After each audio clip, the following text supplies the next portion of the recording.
we are discussing fourth lesson, think and discuss. Already 6 answers we have completed. Only 3 answers are left over from think and discuss. So let us see that 3 answers from think and discuss and complete this chapter and go with the fourth lesson. So what is our friction lesson? Sorry. So what is our next question from this one is 7th one. Does pressure have direction? In think and discuss, the question is, does pressure have direction? Explain hastily. Do pressure have direction? Start. Does pressure has direction? Explain. What we will say? Pressure has a magnitude as well as a direction. What is pressure having? Pressure has a magnitude as well as a direction. Pressure has both magnitude and direction. Okay, then pressure is equal to force by area. Pressure is equal to force by area. It is denoted by F by A. Okay, then since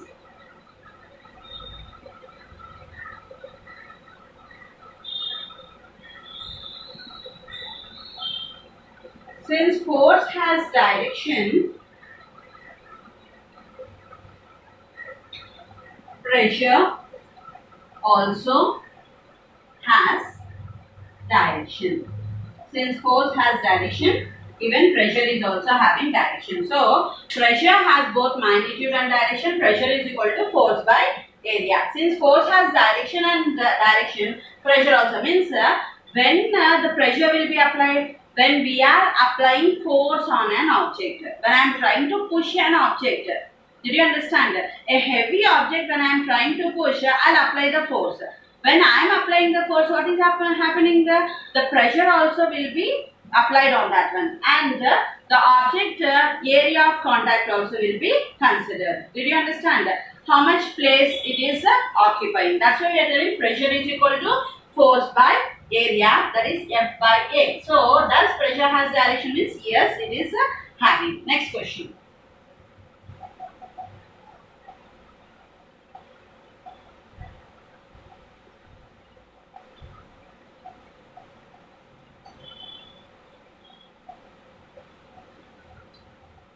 Let us go with the next one. Why does the speed of a bicycle decreases gradually? Why the speed of the bicycle decreases gradually? About that we are going to talk now. Why does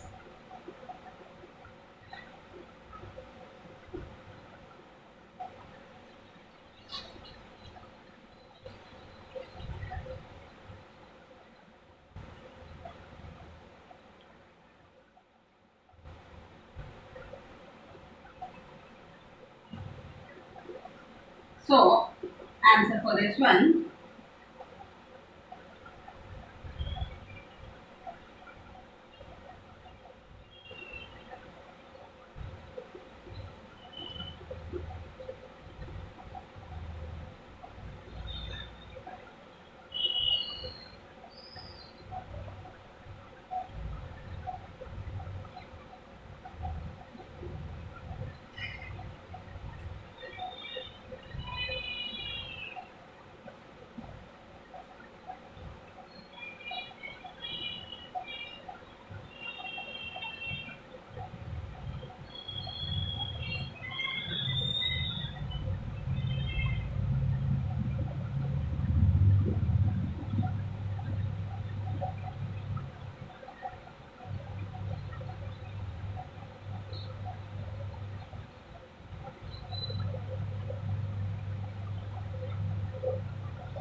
So see here.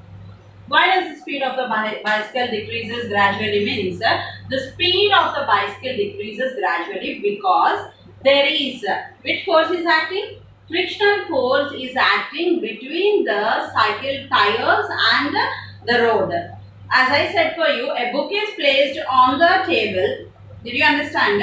When it is rest position, we know that the forces are there but nothing will act. But if I move the book, what will happen? The frictional force will act between the book and the table. In the same way, when the cycle is when the cycle is in motion on the road, we can say that the frictional force acts between the tires and road, and between the person and the seat, everything the frictional force will act. So what will happen here, because of the frictional force between the tires and road, which opposes the relative motion of the bicycle, because of that, slowly, gradually, the speed of the bicycle will be reduced. Did you understand? It will be decreased. So see here, the speed of the bicycle decreases gradually because there is frictional force between tires and road, which opposes the relative motion of the bicycle.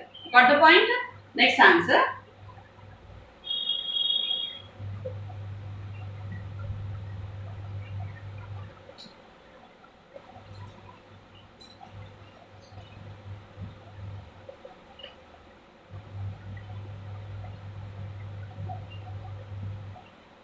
Here comes the next question.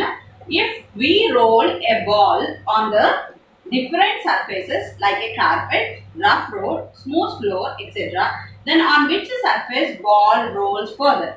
We discussed this activity also. Take a wooden plank, then take one towel and take a marble stone, and on this try to roll a pencil cell, ball and what is that? Marble. Try to roll on these things and find out which one will move faster and which one will move less, or which one will go fast or on which surface these objects will move fast, and where we have to apply more frictional force and where we have to apply less frictional force. So for this, this is a very important answer. Try to see here. If you roll a ball, now we are taking here a ball. If you roll a ball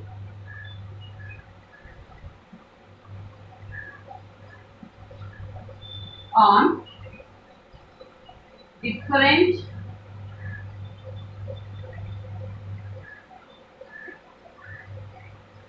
surfaces,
so see here. What are the three places we are taking on which we are rolling the ball? Carpet, which is a rough surface. Road, we can say that how it will be. Sometimes it will be smooth and rough. The next one is a smooth floor. On these three places we are ready to throw the ball. Now see here, ball travels more distance on smoother surface. Why? Because there we don't need to apply more frictional force. The frictional force which opposes the motion of the body is less on a smoother surface. As I said, on the smooth surface we don't need to apply more frictional force. I will give you an example. For suppose we are riding a bicycle. Imagine I am riding the bicycle on a NH5 road, National Highway Road. Okay, I am riding a bicycle on the what is that, crowded place, or where we are having more stones. Okay, the full road was full of stones, rough surface, broken area you can find. In these two cases, in which case I have to apply more frictional force and which case I have to apply less frictional force? On NH5 road, I no need to apply more frictional force. Why? Because the road was smooth and my cycle will go very easily. Did you understand? But when we are coming to this point here, on the rough surface, I have to apply more frictional force. So here also, on carpet, I have to apply more frictional force. On road, I have to apply more. On a smooth surface, I don't need to apply more frictional force. So ball travels more distance on the smoother surface. The frictional force which opposes the motion of the body is less on the smoother surface. So these are the total 9 answers from our textbook about think and discuss. Did you understand? And from this lesson, already you know that what are the questions you have to know. What are the different types of forces we are having? All the definitions you must know. Contact force, force at a distance, frictional force, then gravitational force, normal force, tension, magnetic force, electrostatic. Total 8 forces you must learn definitions perfectly. Did you understand? Next, difference between contact force and force at a distance. What is the difference between contact force and force at a distance? You must know. Next one, free body diagram is very, very important. That may be of a man or that may be of a car which moves on x-axis and y-axis, you must know. On the x-axis, what will happen? The force applied by us minus frictional force. On y-axis, the normal force acting on that one and the frictional force. We will normal force and the gravitational force. We will talk on y-axis. So free body diagram is important. Then about the pressure, change of pressure and the pressure unchanged. The two questions are there. One question we are having A and B parts. That is very, very important in this. Then is friction important, or without friction can we survive? About that question is also very, very important. And the total net forces, a table was given, a problem was given, even that one is also very, very important. From the force lesson, think and discuss, and all the important questions we have discussed. Next we are going to friction lesson, think and discuss is there. So tomorrow I will start for you this think and discuss of friction lesson. Today we completed this, no? And in your classwork part, what you have to write means all these questions, answers, and free body diagram. Then all the 8 definitions of the forces you have to write in your classwork, and write the difference between contact force and force at a distance. Okay. Then next, draw the car. In textbook, a car diagram was given and asked us to write about the free body diagram. So you will mention about, you will draw the diagram and mention about the forces. And the problems are given there. Total net force acting on these bodies. That problem you have to do. So this will be your force lesson. Tomorrow we will go with the friction lesson. Think and discuss. Thank you.